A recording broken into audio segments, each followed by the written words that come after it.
Olá, muito bom dia, muito obrigado mais uma vez pela sua companhia. Está começando mais uma edição do programa Agronegócio. Espero que você tenha um dia muito abençoado hoje. E no programa de hoje você vai ver como está o mercado do milho no maior produtor do Brasil, que é o Mato Grosso. Eu vou conversar com um especialista em solos e vamos falar sobre um tema interessante: fazer a reforma ou fazer a manutenção das pastagens. Como tomar essa decisão? Você vai ver também como está o plantio da próxima safra de soja, que começa agora nesses próximos 40 dias. E vamos comentar sobre o mercado de ovos de galinha. Proteína essa muito consumida em época de crise econômica. O programa Agronegócio já está no ar.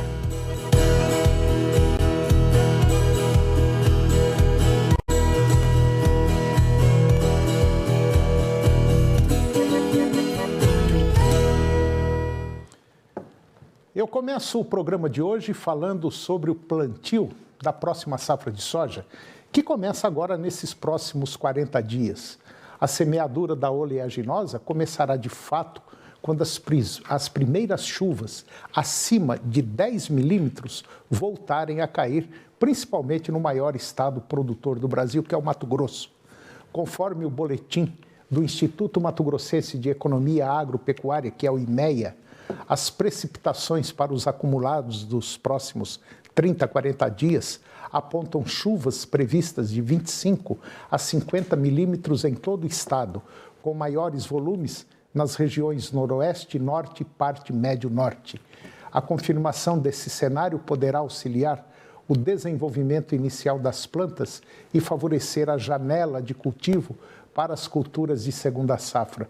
Por outro lado, é importante ressaltar que nesse ano o estado do Mato Grosso está sob a influência do fenômeno Laninha, que tem como característica atrasar as chuvas lá no Mato Grosso. E por fim, com a indefinição do cenário climático neste momento e o levantamento feito com os informantes do Instituto, as projeções para a safra 22-23 foram mantidas para todo o estado. E agora vamos comentar sobre o mercado de ovos de galinha. Proteína essa muito consumida em época de crise econômica, devido ao típico enfraquecimento da demanda no encerramento do mês de agosto. O valor dos ovos comerciais apresentou um recuo. No entanto, o contínuo movimento de alta registrado nas primeiras semanas do mês garantiu que a média sustentasse o patamar recorde real da série histórica do CPEA, que foi iniciada em 2013. Pelo menos é o que explica o Centro de Estudos Avançados em Economia Aplicada, que é o CPEA, da Exalc USP. A menor oferta de ovos no mercado doméstico, influenciada, entre outros fatores, pelas baixas temperaturas, atrelada ao aumento da procura na primeira quinzena, elevou significativamente os valores do produto em todas as regiões acompanhadas em Bastos, lá no estado de São Paulo, a região altamente produtora.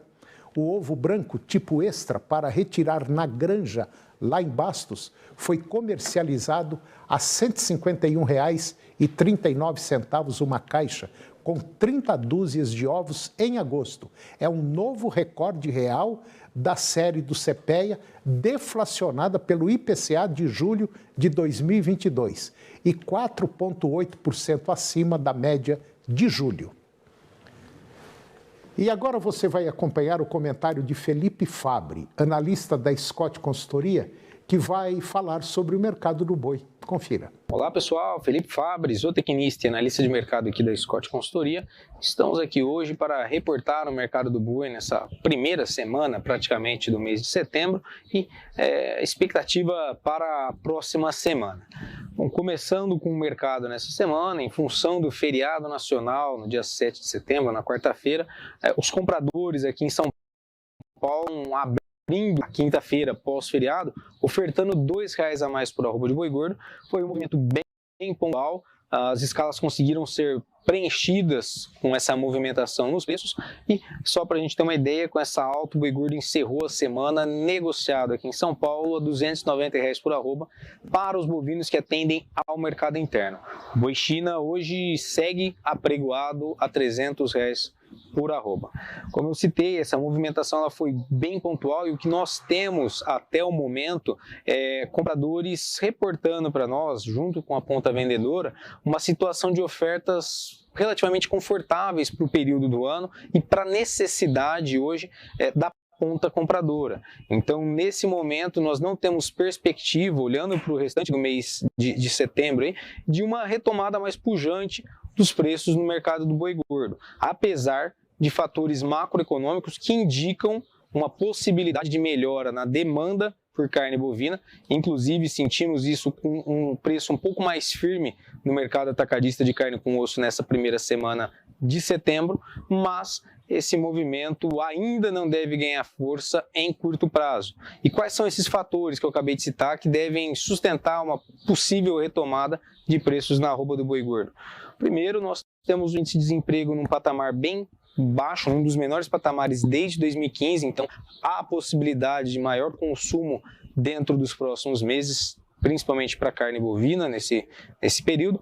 Temos agora eleições com a geração de empregos temporários que podem também movimentar um pouco o consumo aqui no mercado doméstico, a geração de empregos temporários tradicionais para esse período de final de ano e, por fim, temos também Copa do Mundo esse ano. Então, a expectativa somado a uma entre-safra no mercado do boi gordo, lembrando que nós ainda estamos vivendo o período de entre-safra, há a expectativa de uma possibilidade de retomada com relação à demanda no mercado interno, e isso favoreceria as cotações no mercado do boi gordo.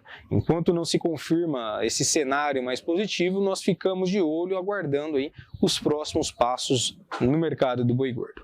Bom, pessoal, só para finalizar a nossa fala, faço aqui o convite a todos vocês para o encontro de intensificação de pastagens da Scott Consultoria, que ocorrerá entre os dias 28 a 30 de setembro de 2022, no final desse mês, no centro de eventos do Ribeirão Shopping, aqui em Ribeirão Preto, interior de São Paulo. É isso aí, pessoal. Fico no aguardo de todos vocês e até breve. E agora eu vou comentar sobre os mercados do milho e da soja. As produções de soja e de milho avançaram significativamente no mundo todo nesses últimos 20 anos. Desde fevereiro de 2003 a fevereiro de 2000, da safra 21-22, com taxas de crescimento de 3,7% ao ano para a soja e 3,6% ao ano para o milho no período. Brasil, Estados Unidos e Argentina são os principais produtores de soja e juntos correspondem por mais de 80% da produção mundial. Dentre os principais produtores da oleaginosa, o Brasil se destaca como o país que apresentou a maior taxa de crescimento da produção nessas últimas 2 décadas, registrando aumento de 5,9% ao ano, enquanto os Estados Unidos avançaram 2,7% e a Argentina 1,6% ao ano. Nas 2 últimas décadas, o Brasil deixou o posto de segundo maior produtor de soja para ocupar o primeiro lugar no ranking mundial, quando na safra do ano 2001-2002, a produção brasileira somou aproximadamente 52 milhões de toneladas. E na temporada 2021-2022, 20 anos depois, a média foi de 122 milhões de toneladas de soja, conforme dados da Conab agora deste ano. Já a produção de soja dos Estados Unidos somou 75 milhões de toneladas na safra 2001-2002 e 120,7 milhões de toneladas na safra 2021-2022. A Argentina manteve o posto de terceiro maior produtor mundial, produzindo cerca de 35,5 milhões de toneladas na safra 2001-2002 e 43,4 na safra 2021-2022. E depois do intervalo, nós vamos falar sobre milho no maior produtor do Brasil, que é o estado do Mato Grosso, e eu vou conversar com um especialista em solos e vamos falar sobre um tema interessante: fazer a reforma ou fazer a manutenção das pastagens? Como tomar essa decisão? Nós voltamos já ao Minuto Solo.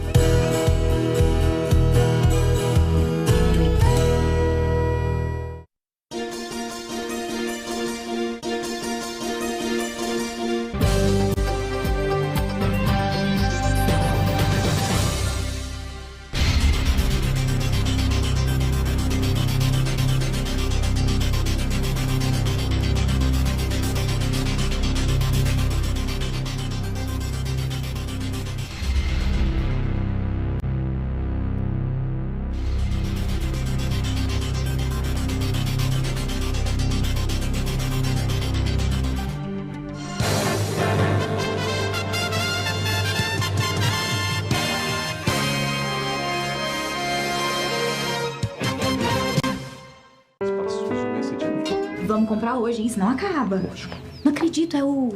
Corretor da televisão e a moça do jardim. Olá, bem-vindos ao nosso novo sobrado com 4 quartos, 3 suítes da FGR. Conforto para toda a família. Ai, eu gostei. Com financiamento fácil FGR. E é claro, em um Jardins. Jardins Berlim. O novo lançamento da FGR. É esse que eu quero. Onde é que eu assino? Sabe que vocês parecem muito aquele casal da TV? É? Não é?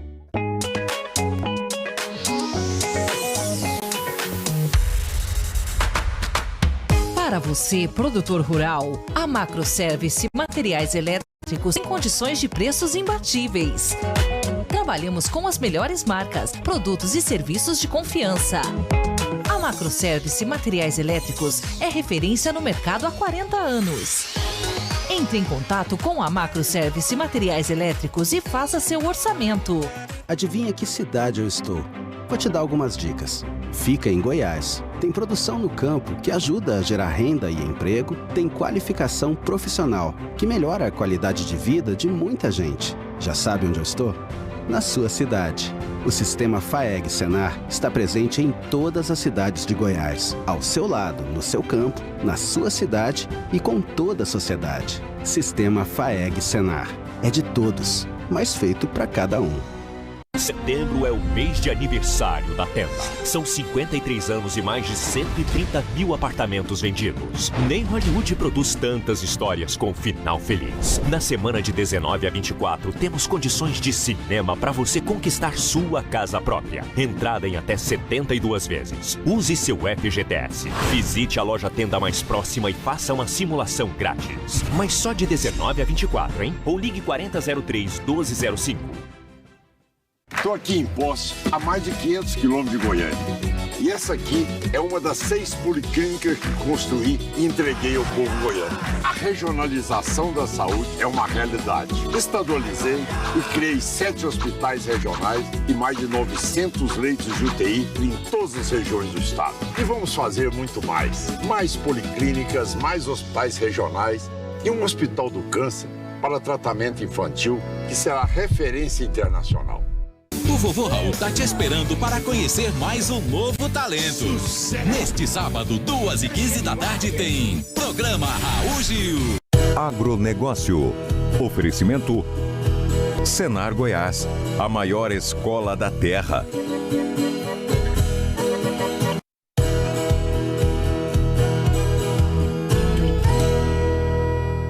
Eu estou de volta e agora nós vamos falar sobre o mercado do milho no maior produtor do Brasil, que é o Mato Grosso.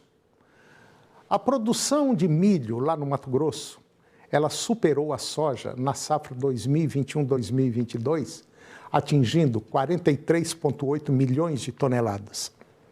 É a primeira vez que o cereal ultrapassa a oleaginosa. O feito verificado em nova revisão de perspectiva de safra, ela é decorrente ao incremento de 22,3% na área destinada ao cereal em relação ao ciclo 2021 e de 11,8% em relação à última projeção. Esses números eles constam no 12ª estimativa da safra de milho lá do Mato Grosso, que foi divulgada agora pelo Instituto Mato Grossense de Economia Agropecuária, que é o IMEA. O levantamento revela que na safra 2021-2022, o milho superou a soja em 3 milhões de toneladas. Foram colhidas 40,8 milhões de toneladas da oleaginosa lá no estado, no atual ciclo. E, de acordo com o levantamento, esse resultado é recorde da produção de milho no Mato Grosso. E ele é decorrente, como nós dissemos, do aumento de área destinada à cultura em 22%, no comparativo com o ciclo 2020-2021. E também de 5,8 milhões de hectares que foram semeados a mais. Em relação à projeção anterior para a atual safra, houve uma elevação de 11%. A produtividade do milho, de acordo com o IMEA, seguiu próxima do que já era esperada para a safra 21-22, ficando em 102,2 sacas por hectare. Ao se comparar com a safra 2021, verifica-se um incremento, um crescente frente a 92,6 sacas registradas. Entretanto, em relação à primeira projeção para o ciclo 21-22, observa-se uma quebra ante as 107 sacas durante o plantio. E agora eu vou conversar com Euraime de Queiroz Cunha. O Euraime, ele é doutor em Ciências do Solo e é também o gerente comercial da Semente Santa Fé. E nós vamos falar de um tema atualíssimo, agora, que está acontecendo nesse momento, sobre o seguinte tema: fazer a reforma ou a manutenção das pastagens? Qual é a decisão que eu devo tomar? Euraime de Queiroz Cunha, mais uma vez, obrigado pela sua presença. E eu tenho certeza que esse tema é um tema interessante. Está tudo bem? Toninho, bom dia. Tudo bem? Agradeço em nome da empresa o convite. Isso, Toninho, é uma tomada de decisão que tem que ser feita agora. E isso gera muita dúvida no campo. O pecuarista, ele não sabe o que fazer, se ele faz manutenção ou se ele reforma. E isso tem diferença em custo, isso tem diferença em investimento e também em resultado final. Euraime, reformar ou manter o pasto são duas coisas muito diferentes, né? Quer dizer, reformar, eu vou pegar o trator, vou passar por cima do que eu tenho, vou colocar um arado, grade, vou jogar semente e vou adubar. É isso, não é isso? Isso, Toninho. É exatamente isso. A reforma de pastagem, ela tem que fazer todo o processo de mecanização, né? Com grade aradora, grade niveladora, incorporar calcário, gesso, incorporar adubo fosfatado, fazer o plantio da variedade, né, de forrageira escolhida, que pode ser até a mesma que está implantada na área, ou ele pode mudar a forragem de acordo com a sua necessidade ou indicação de algum técnico que está apoiando o produtor. Mas aí tem aquela velha história, reformar vai custar X. Reformar, fazer tudo de novo. E manter vai custar bem menos, né? Agora, precisa ver como é que está a situação do pasto. Porque tem pasto aí que dá para você jogar bolinha de gude, de tão rapado que está, não é? Tem esse pasto, tem aquele outro que está maiorzinho um pouquinho, mas está cheio de erva daninha. Então tem que ver caso a caso. Agora, uma pessoa que deixou um pasto para reformar ou para manter, é porque ele já deixou degradar há muito tempo, né? Toninho, já é evidente, né, e comprovado que 80% das pastagens no centro-norte, né, no nosso cerrado, ela está em algum grau de degradação. Sim. Isso é fato. Agora, a reforma, ela custa simplesmente o dobro da manutenção. Verdade. Um custo médio, tá? Como que eu vou decidir se eu vou reformar ou fazer manutenção? Um dos critérios é população de planta. Sim. Ou seja, o pasto pode estar rapado, mas tem capim. Tem capim. O que está faltando, então, é comida para o capim. Comida para o capim. Né? Que aí faz-se o procedimento de análise de solo. Como que eu avalio isso na prática? Eu vou chegar na minha área, na pastagem, e olhar para a pastagem, andar na pastagem. Ela tem que ter em torno de 80% de população de planta, mesmo que esteja rapado. Pode ter planta invasora? Pode ter planta invasora. Entretanto, tem que estar formado. Se eu cheguei num pasto e ele está com parte do pasto com população próxima a 80% e parte do pasto com a população abaixo de 80%, ou mais rapado, ou pelador, um dos pontos significa que o pasto está grande. Olha que interessante. Aí já requer um outro manejo, que é a divisão da área, da pastagem. Então, primeiro ele faz a divisão, verifica se tem aguada disponível, se não tem, que fazer uma aguada natural ou uma aguada artificial, que é o mais indicado para a proteção das nascentes. E aí ele vai fazer a manutenção. Quais são os critérios da manutenção numa área que está bem informada? Primeiro é essa, população de plantas. Segundo, fazer a análise de solo, que nós chamamos saturação de base, que seja calcário, para fazer calcário superfície, gesso superfície e adubação de macronutrientes superficial. Mas isso tem um passo a passo, que é muito simples e bem orientado, vai custar metade do custo de reforma e vai colocar, nem precisa tirar o gado, para dizer bem a verdade. Concordo. Só dá um descanso natural, que é o descanso do manejo do pasto, que é respeitar o ciclo de entrada e saída do pasto, para conduzir corretamente a propriedade. Eurênio, nós estamos hoje a um pouquinho mais da metade de setembro. Até quando eu posso tomar essa decisão? Vamos supor que eu resolvi fazer a manutenção no meu pasto. Eu andei, como você falou, olhei assim e falei, não, caramba, tem muito pé de capim aqui. Tem bastante. Então eu vou fazer a manutenção. Até mais ou menos quando? Até final de outubro? Que eu devo fazer? O ideal da tomada de decisão para executar é antes de começar as chuvas. Sim. Ou firmar as chuvas. É exatamente assim, setembro e outubro. Entendi. Ah, mas eu atrasei, eu posso fazer em novembro? Pode, vai ter resultado. Só que aí começa a ficar complicado logística, maquinário, estrutura. É porque tem chuva. Custo, né? Mas o ideal é antes da chuva, para coletar principalmente as amostras de solos, para que tenha um resultado, para que tenha um posicionamento do técnico. Hoje, eu poderia trabalhar, para fazer uma manutenção de pasto, eu poderia trabalhar aí com uma média de 3.000 a 4.000 por aí, por hectare, para manter. Por alto. Isso, Toninho. Por alto, a reforma está custando entre 7 e 8 mil, depende da estrutura. Se é metade, justamente esse entre 3 e 4 mil. 3 e 4 mil. O que vai depender? De qual forrageira que está estabelecida na área. Exemplo, se é uma braquiária, que possivelmente é um braquiarão que esteja degradado, que 70%, 80% das pastagens é braquiarão, esse custo vai correr nessa casa de 3.500 aí, em função do que normalmente os solos estão necessitando de reposição. Isso em calcário, gesso, fosfatagem, potássio e nitrogênio. E químico para controle de planta invasora. Quando a gente fala assim, o pecuarista leva um susto, né? Porque, de maneira geral, o pecuarista não está apto ainda a fazer esse tipo de trabalho como se faz na agricultura. Só que a gente vem observando que uma pecuária, para ter um resultado positivo, o seu pasto, o capim que é fornecido ao boi, ele tem que passar por um processo de cuidados como você implanta uma lavoura de soja, não é isso? Sem sombra de dúvida. Eu acho que não tem outro caminho. E aquela propriedade que tem aptidão, que tem uma área para entrar com a agricultura, se o pecuarista entrar com a integração lavoura-pecuária, ele basicamente duplica o valor, o ganho dele, não duplica? Ou talvez pode até aumentar muito mais do que isso, né?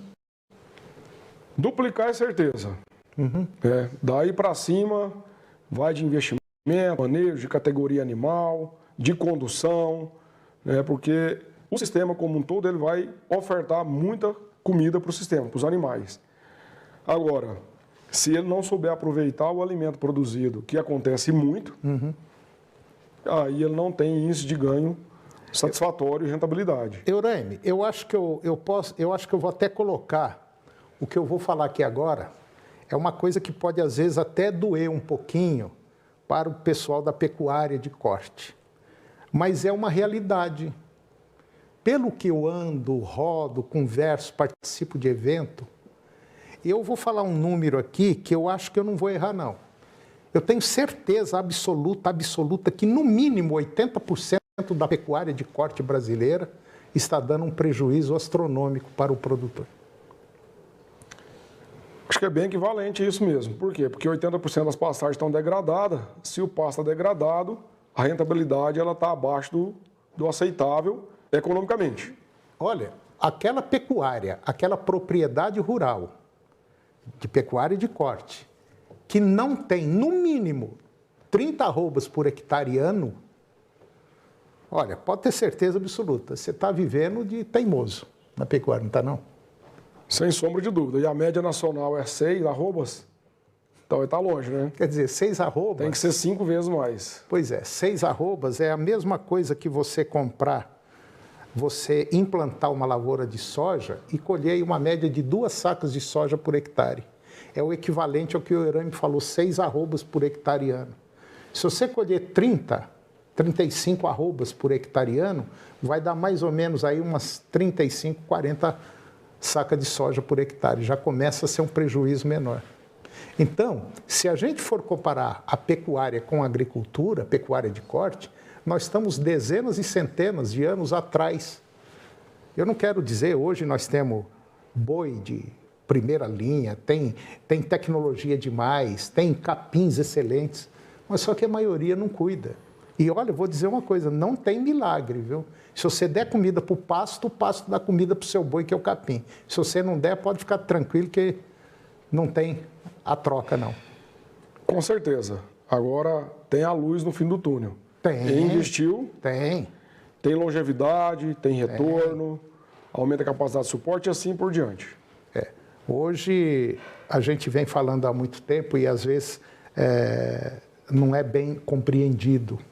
Se você comprar um garrote hoje de 12 meses de idade, esse boi não pode ficar mais do que 1 ano na sua fazenda, senão ele te dá prejuízo. Ele tem que sair dali com no mínimo 550, 530 quilos e ir direto para o frigorífico. Se ele passar de 1 ano na sua fazenda, já começa a piorar a sua situação em relação a lucro. E isso nós estamos cansados de ver, muito cansados de ver. É por isso que tem muito pecuarista arrendando a fazenda para soja. Exatamente, porque não dá conta. Um dos motivos é porque o arrendo, ele te dá hoje 3 vezes mais ou 5 vezes mais a rentabilidade que o produtor está tendo, o pecuarista tradicional. Tem áreas que tem condições de ir para a lavoura e tem áreas que não tem. Quem não tem, em função de topografia, faça um investimento, dá retorno econômico, é simples, é arroz com feijão bem feito. É verdade. E é viável, é rentável. E tem mais um pequeno detalhe também. Faz assim, como se fosse uma pizza, meia mussarela e meia calabresa. Se a sua fazenda tem essa aptidão para lavoura, faz uma parte da sua fazenda para integração lavoura-pecuária. E a outra parte você continua do jeitinho que você está fazendo. E combina com o sujeito que for plantar lá o milho, a soja, para depois que ele tirar o milho, fala para ele plantar o milho com capim e você aproveita ainda uma beirada. Aí as coisas começam a modificar, aí você vai ver que o negócio dá certo, né, Rô? E na prática nós temos essa experiência com clientes que nós atendemos. Vou dizer um número rápido aqui. Essa pizza, 50% lavoura integrado, ele dobra o rebanho e reduz o ciclo 6 meses. Pronto. Ou seja, a rentabilidade é garantida. Bom, então se você quiser bater um papo com o Eurame, é só procurar lá na Semente Santa Fé, no Google você acha Semente Santa Fé Goiânia, liga lá e bate um papo com ele e pede para ele levar lá na fazenda, que eu conheço muita coisa que o Eurame está fazendo e está dando um resultado fantástico. Eurame, muito obrigado pela sua presença aqui, muito obrigado mesmo. E eu quero trazê-lo, como você sabe, mais vezes aqui no nosso programa, ok? Obrigado. Toninho, eu que agradeço em nome da Semente Santa Fé, muito obrigado pelo convite. Obrigado. E o programa de hoje chegou ao fim. E eu termino o nosso programa com a seguinte frase: pare de partir e você chegará. Pare de procurar e você verá. Pare de fugir e você será encontrado. Um grande abraço, muito obrigado pela sua companhia. Que Deus os abençoe e até o próximo programa.